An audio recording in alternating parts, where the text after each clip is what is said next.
Welcome to another OU Insider Under the Visor Sooners podcast. My name is Brandon Drum. I'm here with Parker Thune. Does this one fall under the emergency Yeah, I designation? guess you could call it an emergency podcast. That's what we will. We will call it an emergency podcast. We were going to podcast anyways today, but this news that broke with Ted Roof being mutually let go, as Brent Venables. Well, I mean, Brent Venables did offer him an off-field job. I know the phrasing of mutually let go. Yeah. No, he said Roof said he still had a desire to continue to coach, which is completely understandable. I thought the interesting thing was, as we talked about this on several podcasts this year, like if a move's going to be made, it's probably going to be Roof moved into an off-field position. And that literally almost happened. And the other interesting part is that he still has 1 year left on his contract, from my understanding. Isn't it go through February 25 or does it go through February 24? I can't remember specifically. I want to say February 25 was when it went through. Needless to say, shocking news, because it just seemed like they were just going to stay the course. Everything was improving. You're returning basically 11 starters on defense. You might add another really good piece with Kalen Woolard. If, according to what we're hearing, Oklahoma is in a really good spot for him. Defensive end out of Miami of Ohio, had 10 sacks last season, was on campus, left earlier today. He was on campus all the way through today. So there's just a lot, Parker, that just makes the news somewhat shocked. I don't think the news is shocking as much as the timing is shocking. Would you agree with that?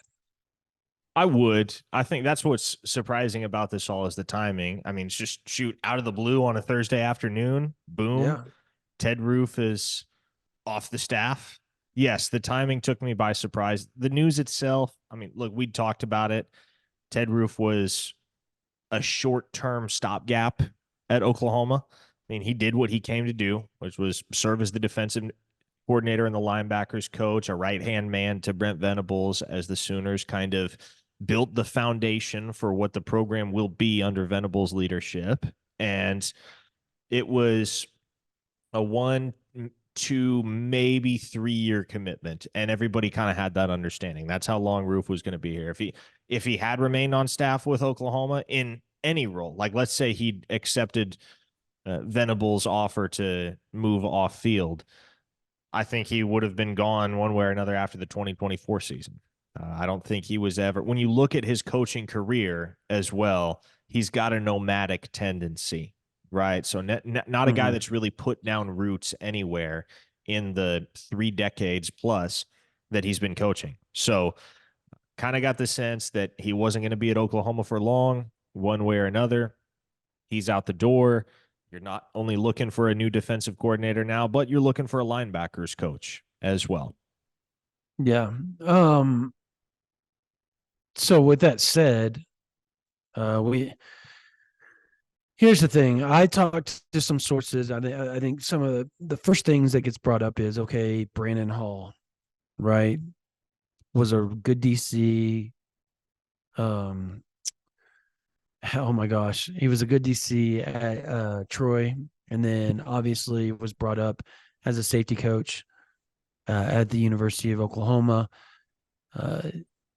Wasn't given any of the co-DC titles, wasn't given any of the titles that Bates and Valai and Roof were given at the time. Now,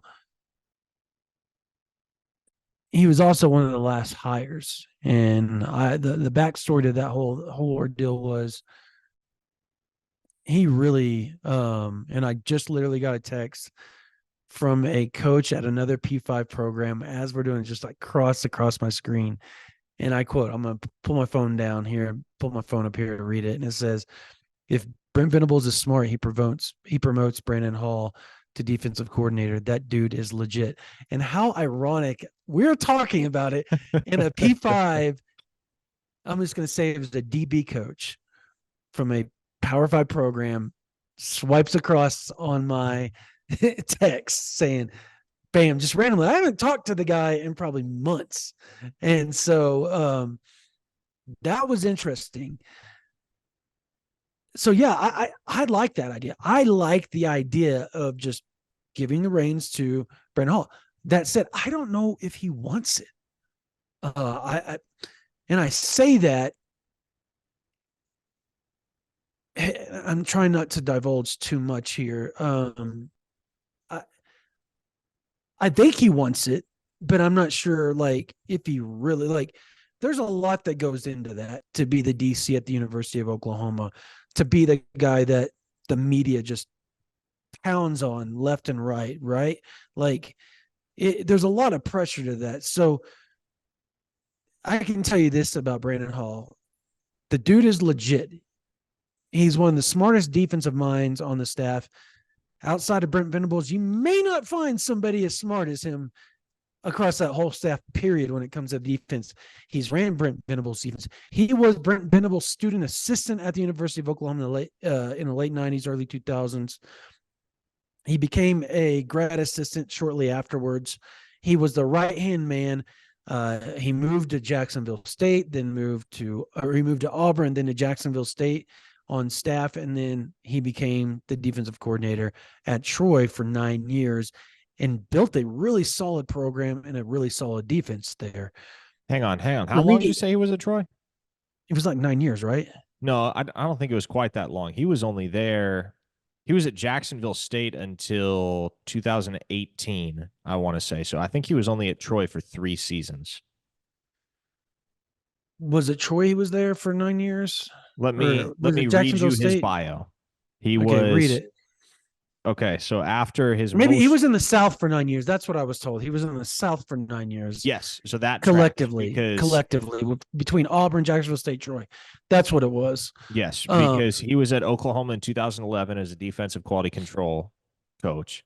Then 2012 he coached safeties at Arkansas State.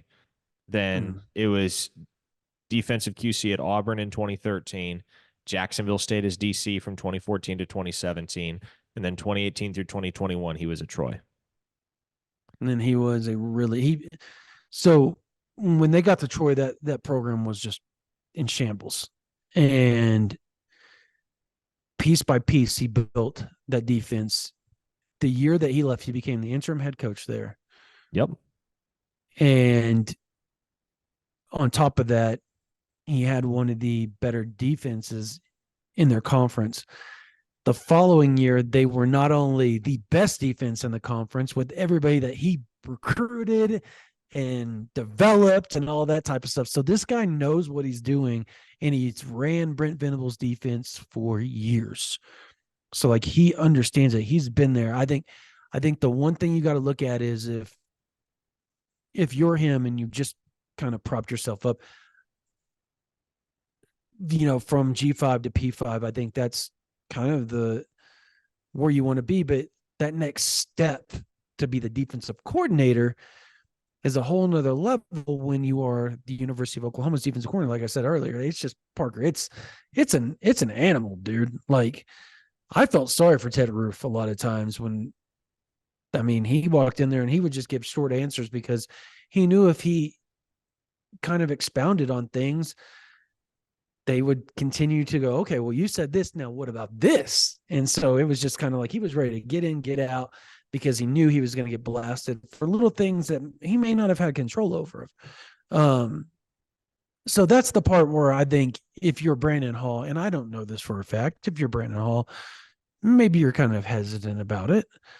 And that's where you go to the Wes Goodwins of the world that Brent tried to bring to Oklahoma, right? Originally, that was and then he ended up hiring Ted Roof instead because Goodwin got the assistant head coaching job at Clemson. He was the quality control guy for Brent on the defense, and everybody says he's a savant, like a defensive savant.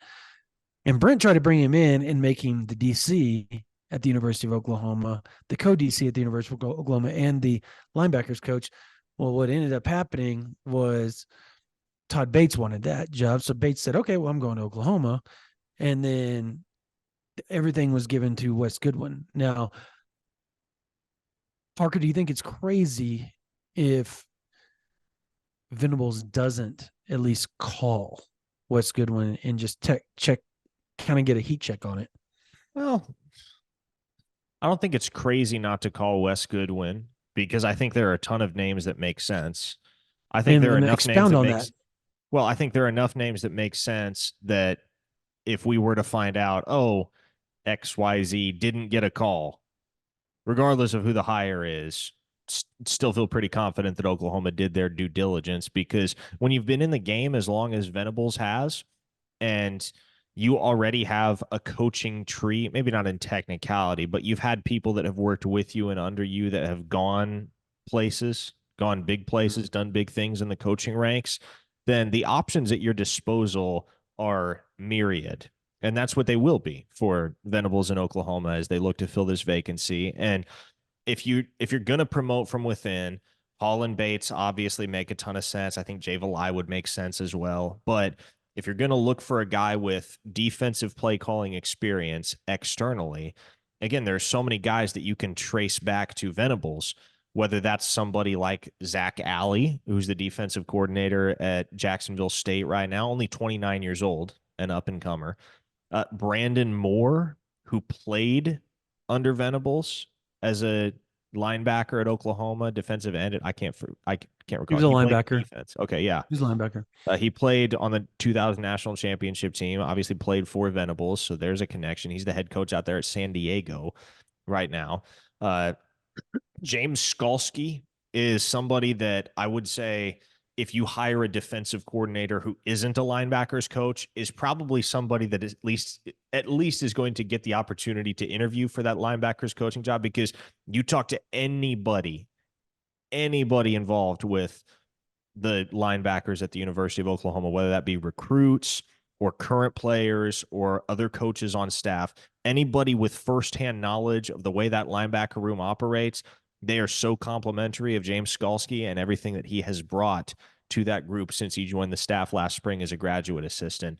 Obviously, he has played extensively under Venables, spent 6 years at Clemson learning under his tutelage, and joined the OU staff, as I mentioned, last spring to work with the linebackers. He's been really good for those guys and has that kind of youthful exuberance that has drawn the mini Venables comparisons or younger Venables comparisons, I suppose. And then, yeah, you mentioned Wes Goodwin, right? Another guy that coached under Venables for quite some time at Clemson and actually holds both of Venables' former titles right now at Clemson, defensive coordinator, linebackers coach. So that makes a ton of sense as well. And that's just the tip of the iceberg, right? I mean, the thing that the way these things work is, immediately when we get news like this, Brandon, you and I are always on the phone trying to concoct off the top of our heads, okay, which names make the most sense based on the connections, based on the fit.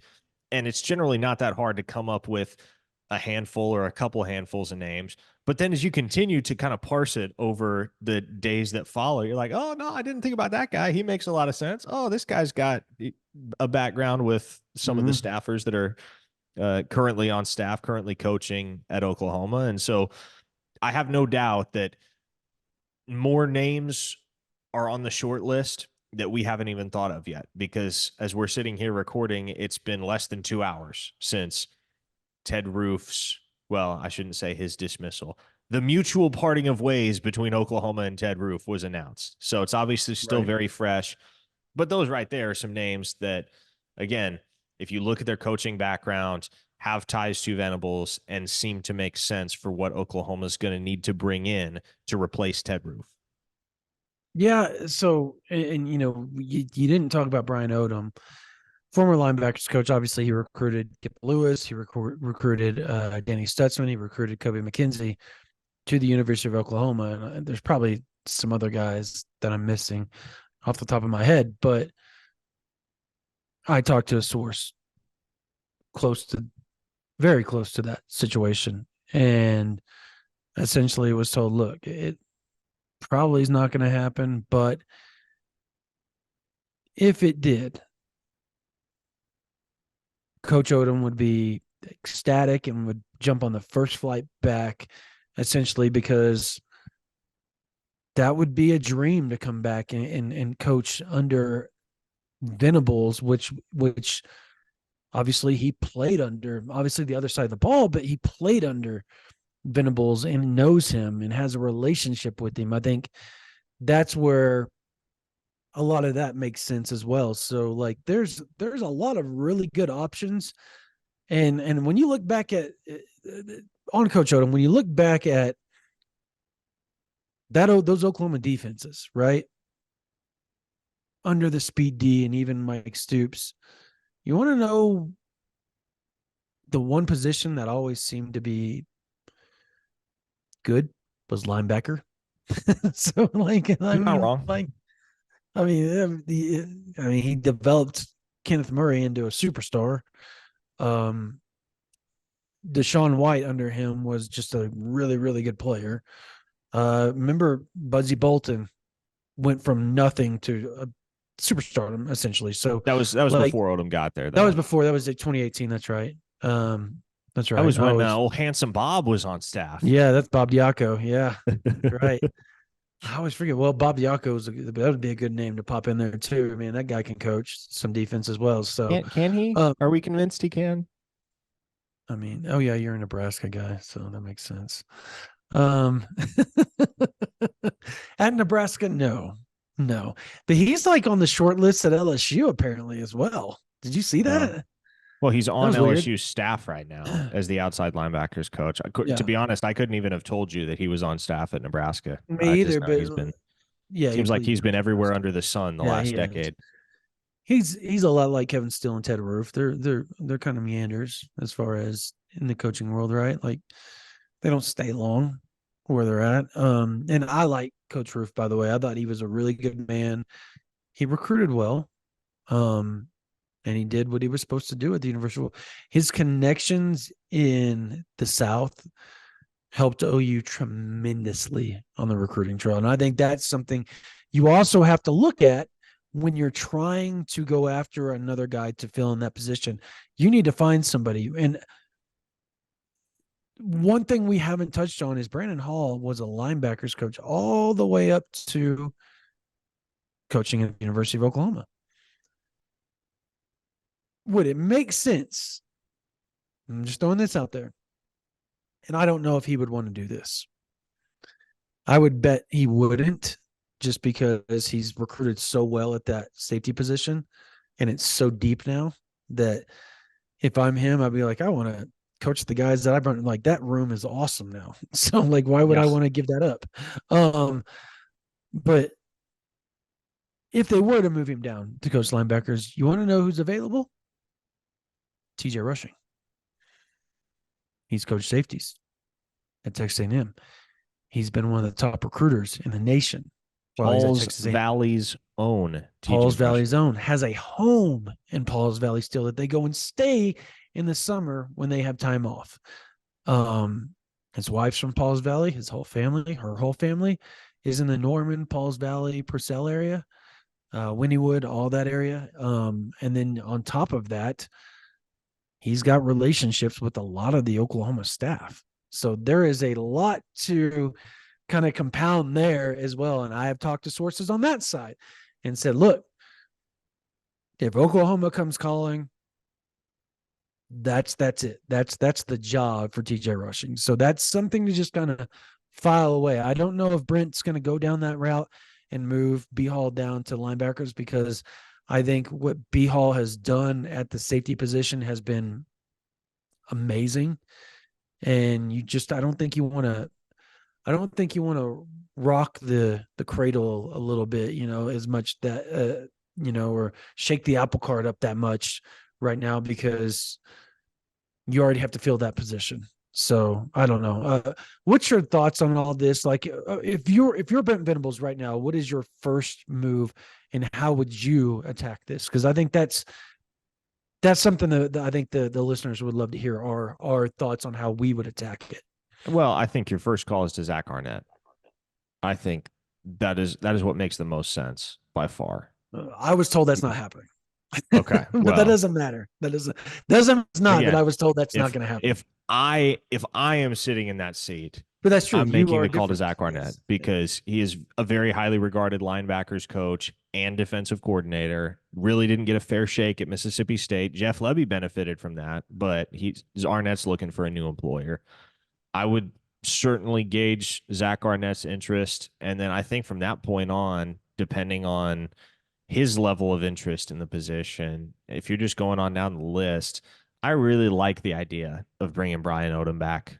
I do. And Mm-hmm. if that means just promoting Brandon Hall to be your defensive coordinator, hey, I think that's great. Like, I think Brandon Hall is more than capable of not only handling that duty, but excelling, especially because he is so familiar with everything that Brent Venables does and wants to accomplish defensively. So that's not something I think you can go wrong with. And I just think between Odom's track record as a recruiter and developer and Venable's own resume, man, the Sooners could get any linebacker they wanted.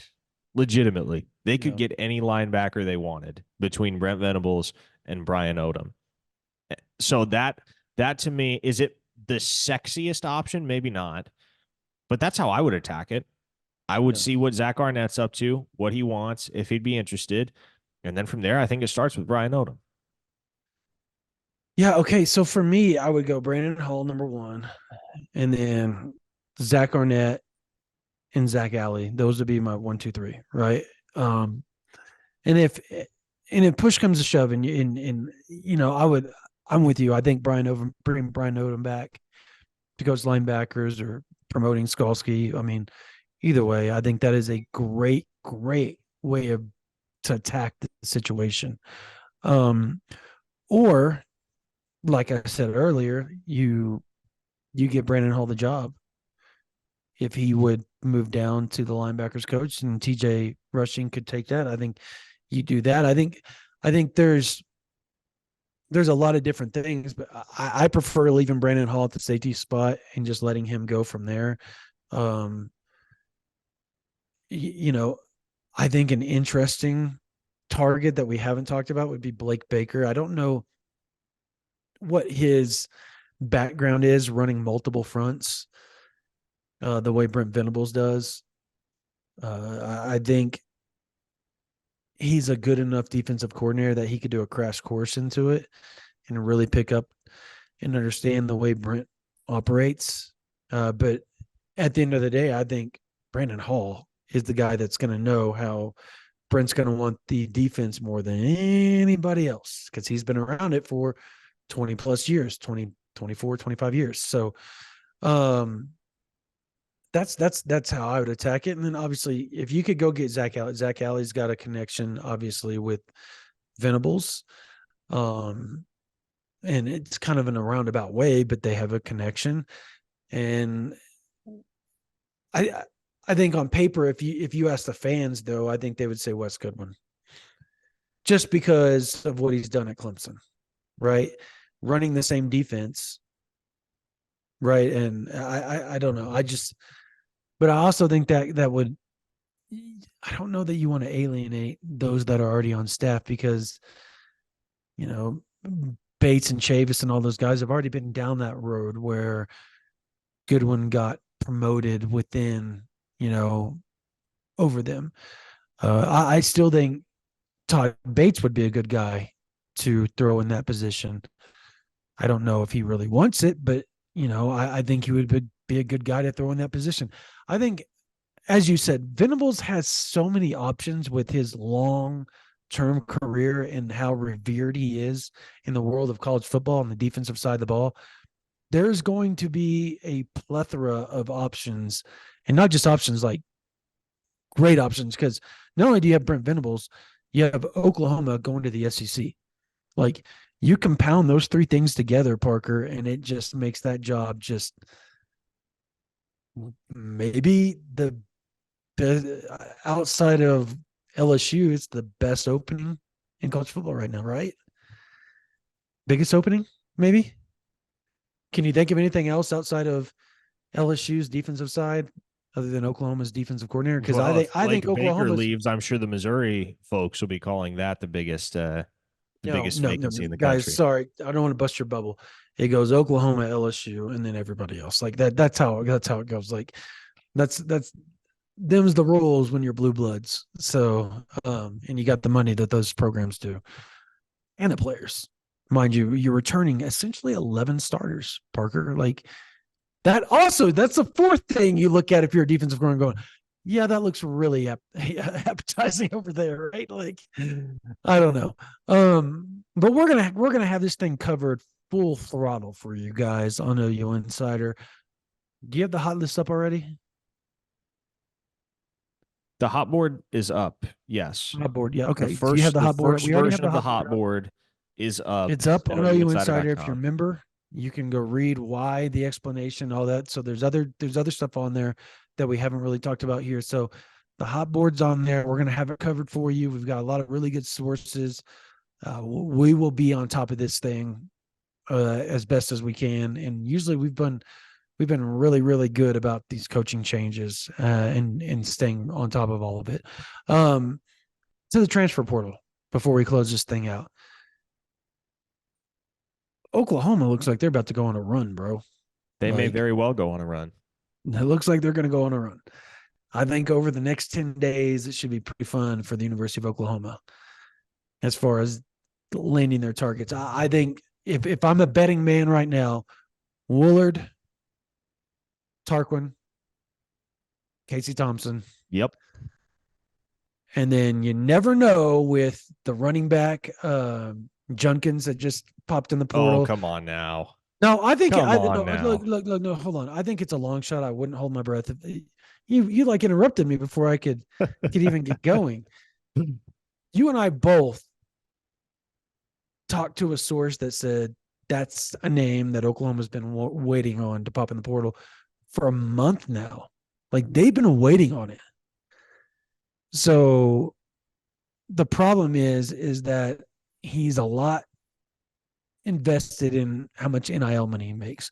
He was making crazy amounts of money at Ole Miss and left because he wanted more. And they were like, no, get out of here. And I think what he's going to find out is that he just wasted away probably $500,000 because he's not going to get from anybody else what he got at Ole Miss. And Ole Miss, I I don't want to say they won't take him back, but I would be surprised if they took him back. Originally, I thought that's what was going to happen. He was just bartering for more money with them. Then I talked to some people and they're like, nope. They told him, bye, go, go. And then you saw Kiffin go catch and release. You saw that tweet that was just so Lane Kiffin, catch and release, like right after that happened. So you know that Lane Kiffin, the pettiness that how petty he is, that was about Junkins. The dude ran for 2,600 yards, Parker. 2,600 yards. Yeah. Well, and that's what makes me wonder, like, do you really think he can't do as well monetarily in the portal as he could at I Ole mean, Miss? who's gonna throw that type of money at him though?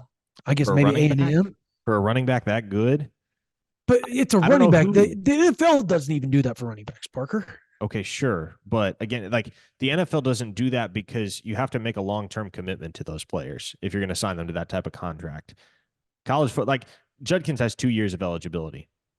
You bring him in, you're signing him to Probably 1 year. realistically a 1 year deal because he's probably off to the NFL next year. So while no franchise running back in the NFL is going to take a 1 year deal because they're going to feel slighted and disrespected by it, there's no such worry at the collegiate level. So I honestly do not doubt that some program out there who's really in need of a game changer at running back will dole out $1 million or more for Quinshon Judkins. I believe that. You really think they're $1 million or more for running back? That would And just because that's also like more it's such a that's more than Etienne got. And Etienne was freaking that's a dude right there. He might be the best running back that's gotten the portal. yeah, well, it's Judkins now, and that's kind of what I'm saying. Like when it's already a premium position, already a position where you have so few guys that truly stand out above the rest, and then you have one of those guys actually hit the portal and become available. Yeah, I think there will be schools that are willing to pay a premium for a guy like that. I guess, yeah. I mean, people keep throwing Alabama out there, and I'm like, they're loaded at running back, and I think Oklahoma's going to kick the tires around, but again, like I said, I think he's too invested in NIL for Oklahoma to really be that I don't want to say they're not going to be involved because I really believe they are because they've been. I think Oklahoma would love to bring him in and have him as the 1-2 punch with Sawchuk because they really do kind of fit each other as far as like thunder and lightning type of guys. Because Judkins has got some power, with him with the speed, whereas Sawchuk is a finesse guy. He's real patient, and bam, he's gone. So you already brought in Sam Franklin. I don't know. Their hands are kind of tied there, I think, a little bit, but I think they're going to try. But you would have to push somebody out to make that work, numbers wise, as far as roster goes. It would have to be, I don't want to say the name because I just think that's wrong, but you know who I'm thinking probably. And it is what it is. Um, so we said Tarquin, and you got Caden Woolard, right? Who's been on campus. Um, wow, did you see Will Howard just committed to Ohio State? Did I just read that right? Well, I'm sure you did. Wow. What a get by Ohio State. My goodness. I was going to say, wow, Will Howard really failed upward. I shouldn't say failed upward. He wasn't bad at Kansas State, but like Ohio State, really? I guess that's the market for portal quarterbacks right now. There aren't that many of them left. Yeah, I'm trying to look and see if Will Howard did.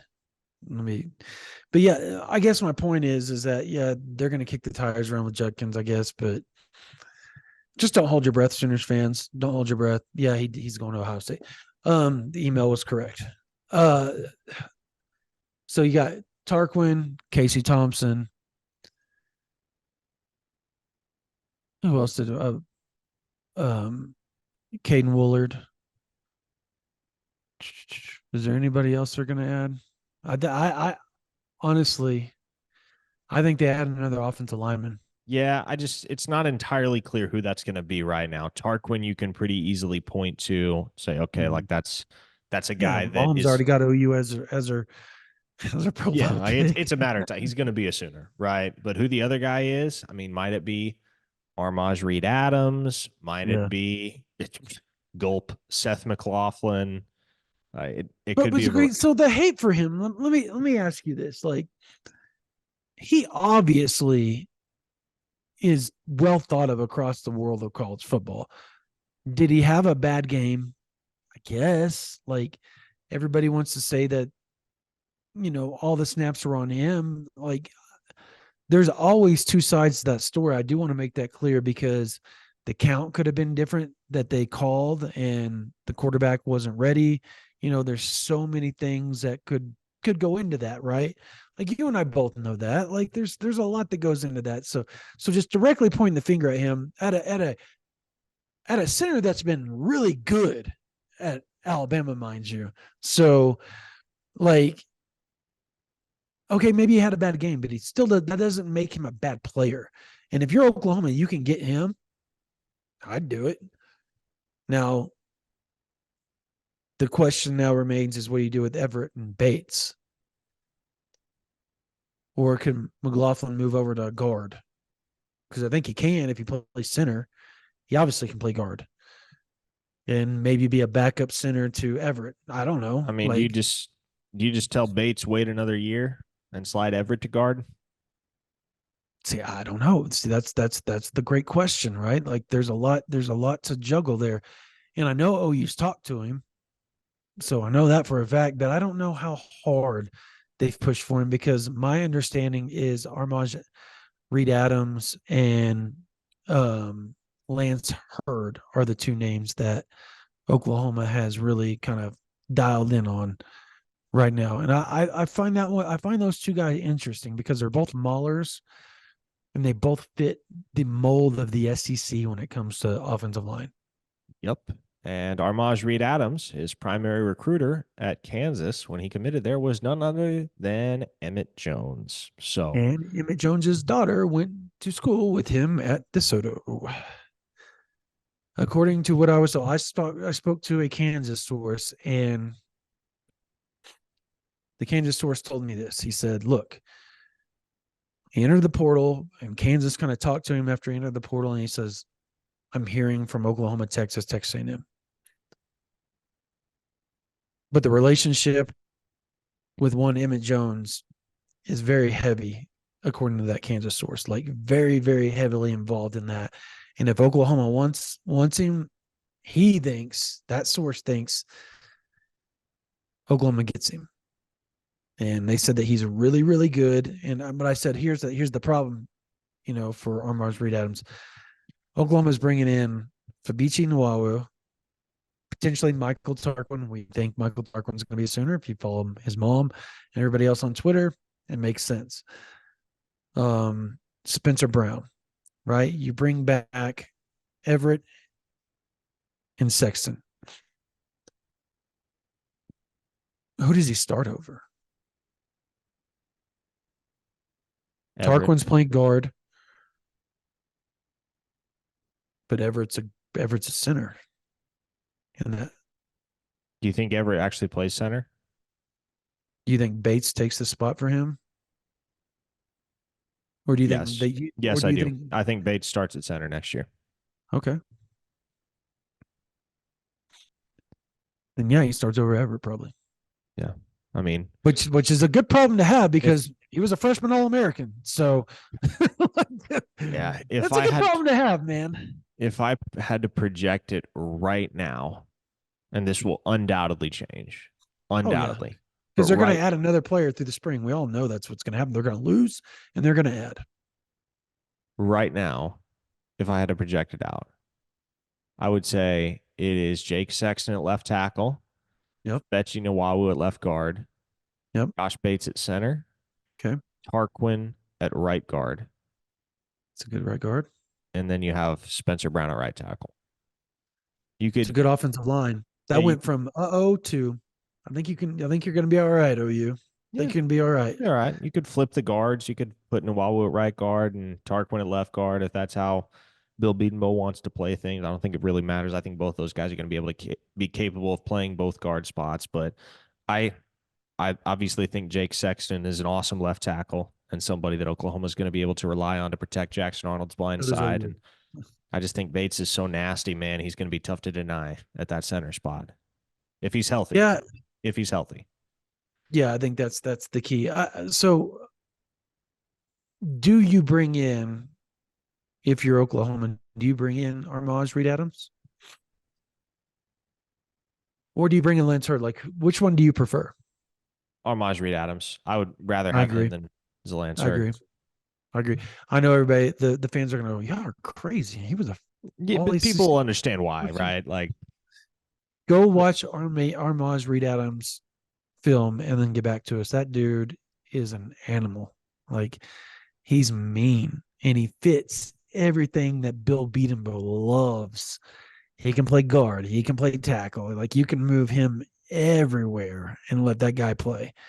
And he's specifically, I believe, is a guard most of the time, if I remember correctly. But he's an athlete. He's just raw too. I think that there's still a lot of refining to his game that needs work, and that's where the technician of Bill Bedenbaugh comes in and really helps him. Do you agree or disagree? Or no, I don't disagree at all. Like, I think Armaz Reed Adams, and I also think like this is one of those situations where it pays not to have a long-term commitment made to a guy. You feel me on that? Because is he going to have 1 year or two? It's not more than two. I know that, but I think it's two. I don't quote me on that. You bring Armaz Reed Adams in. I guess the reason I favor a guy who's a short-term rental more so than a guy like Zalance Hurd, who's only played 1 year college ball, is that you're bringing in 5 freshmen, right? And so the vast majority of the offensive linemen on your roster right now are younger dudes. And so I think you run into a problem later on down the line when you start talking about the numbers and guys on different time, or I shouldn't say different timelines, very much on the same timeline as to when they're or when they're kind of feeling the crunch to either get on the field or transfer out. And so I think it makes more sense to bring in a guy like Armaj Reed Adams. You can emphasize to the younger guys, hey, look, he's here to plug a hole for us in the short term. And we're bringing him in because he's an upperclassman. He knows what he's doing. He's going to be able to help you guys out rather than just throwing another rising sophomore in there and being like, all right, like, fight for it. Well, see, I do agree with that. I think I do want to ask you one more question before we go here. Oh, we didn't talk about was Jake Roberts, Oh, which I mean, another addition yeah, potentially there's not a ton to talk likely. about there. Like he's No, he's going to be sooner probably. So, be surprised if he wasn't. yeah, very surprised. So I guess that kind of rolls over to my question. So you get Jake Roberts, Caden Woolard, Spencer Brown, right? Casey Thompson, Fabici Nwawu, Michael Tarquin, Jocelyn Malaska, um, Burks. Help me out here. What am I missing here? Des Malone, did you say Des Malone? Des Malone, and then you would have let's say they do Reed Adams and oh my gosh, the running back. Sam Franklin. It's a Sam Franklin. pretty solid 11 transfer guys, class. 11 guys onto that 2024 class that was just elite. Is that the best class top to bottom that Oklahoma, as far as like transfer, getting your needs and filling them not only with guys that can come in and contribute, but can come in and can start day one. And then you got that elite class of defensive linemen that they brought in. I think if there's one thing you could take away from the transfer portal, I think is missing on Demonic Williams, who in the middle of our middle of our live last night, told TCU that he was going to return and that he wasn't getting the portal because Oklahoma was sitting there licking their chops going, oh yeah, get in the portal, dude. And that's likely where he was headed, according to TCU people. So like and it wasn't like, and people are going, oh, tampering. No, it wasn't tampering. What it was is the kid wanted to go to OU. So people around him wanted him at Oklahoma. And Oklahoma, guess what they needed? They needed a nose tackle. I think that's the one complaint you could say is that they did not, at least yet. Obviously, they got till June? They haven't been on the field that void, right? As far as that nose tackle spot. I think they do before June, but I don't know who or what or when or how, but I think they do. But I think that's the one thing. Do you agree that that's like the one complaint? But they filled every other position that you or potentially will have filled every other position of need leading into spring ball. Yes. I mean, question. I don't really have anything to add. I think Oklahoma, if there's one position group that you're maybe a little bit uncertain about at that point, if those are the portal additions that you make, it's obviously defensive tackle, right? Like you'd love to have another piece or two there. But even so, man, having watched David Stone this past week in Orlando, I'm going to go ahead. I'm going to go on record here. And I'm going to tell every OU fan listening that if David Stone is one of the guys starting at defensive tackle for Oklahoma in 2024, if he ends up, if you have to throw him into action, if you have no viable alternative amongst the upperclassmen and he has to start alongside Dejon Terry in 2024, you're going to be just fine. Yeah. No, I agree. I agree wholeheartedly. All right. I think that's good enough, man. If you look, I'll say this. If you want to stay up to date on all this stuff, as far as the defensive coordinator and the position linebacker spots and all that type of stuff in the transfer portal, OU Insider is where you got to go. Like, we have been on top of it. We've thrown hints on the board of upcoming announcements. We've been ahead of everything that's happened as far as all the transfer portal stuff. And our members seem to be pretty happy about it.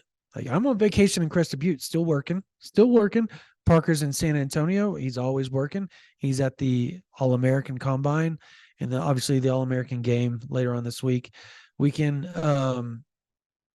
But we had the Under Armour game, and the Under Armour practice is covered for you. We've got the Combine and the game covered for you in San Antonio. We have all the transfer portal stuff. We've got the coaching changes, everything. OU Insiders, where you want to be right now to join the thousands of other members that are on there right now. Talking up a storm. That board is busy right now because of all the news is just wild for this time of year. It's not supposed to be this wild, but it is because transfer portal, coaching changes. And as business owners, we love it. And we're glad you guys like it too. And if you can, go over to ouinsider.com. You can subscribe right now for $9.95 a month or $99.95 for the whole year, which will get you all the way to essentially what's today, January 4th.